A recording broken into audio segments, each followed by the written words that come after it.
Iran नाल मुआहदा हुण तक मुकम्मल तय नहीं होया। मुआहदे नूं हुण तक किसी ने नहीं वेख्या, ना ही कोई जानदा है कि इस मुआहदे विच की है। अमरीकी सदर डोनाल्ड ट्रंप ने सोशल मीडिया ते बयानात लिखिया, मुज़ाकरात तामीरी अंदाज विच अगे वध रहे ने, मैं बुरी डील नहीं करता। हतमी मुआहदा हुण तक नाकाबंदी बरकरार रहेगी।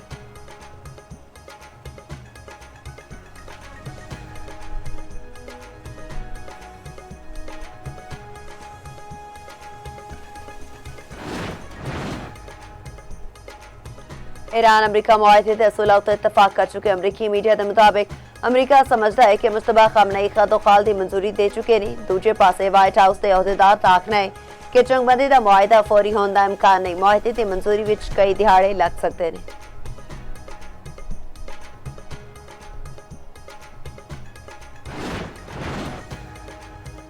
8 अरब तो मुस्लिम मुल्कों के फ्लोटिला अरकान नाल नारवा सलूक की मजम्मत। पाकिस्तान, कतर, यूएई, सऊदी अरब, तुर्किया, इंडोनेशिया, उर्दन, मिस्र शामिल।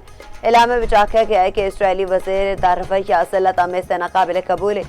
इसराइल की जिम्मेदारियां की वाज़ेह खिलाफ वर्जी है। फ़लस्तीनी इलाके में इंसानी हकूक के कैदियों के वकार के तहफ़्फ़ुज़ उत्ते ज़ोर।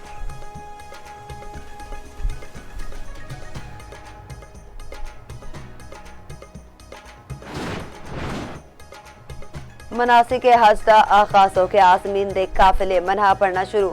हज का रुकन आजम वकूफ अरफा कल होगा। पाकिस्तान 1,18,000 तो वध आज़मीन सऊदी अरब अपड़ चुके। मनाते अरफात विच शदीद गर्मी, दर्जा हरारत 45 तो 47 डिग्री सेंटीग्रेड तक जाने का इम्कान।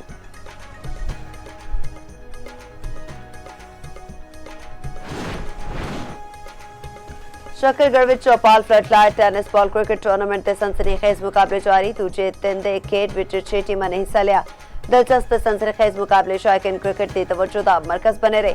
पिछले मैच इस्लामाबाद ते चक कुरैशिया दी टीमां दे विचकार खेडिया गया। इस्लामाबाद ते टीम ने शानदार बैटिंग ते बॉलिंग का मुजाहरा करते हुए 25 रन नाल फतह अपने नां की। दूजे मैच विच गौर सियाल ने लल्लू चक नूं 60 रन तो हरा दिता। तीजे मैच विच कोट नैना ने चक कुरैशिया नूं 31 रन तो हरा दिता। Chaupal floodlight tennis ball cricket tournament 18 दिहाड़ तक जारी रहेगा, जिते हर दिन नवा जोश, नवा मुकाबला ते नवा रंग वेखण नूं मिलेगा। इवेंट विच जिला भर दी 36 टीमां हिस्सा ले रही ने।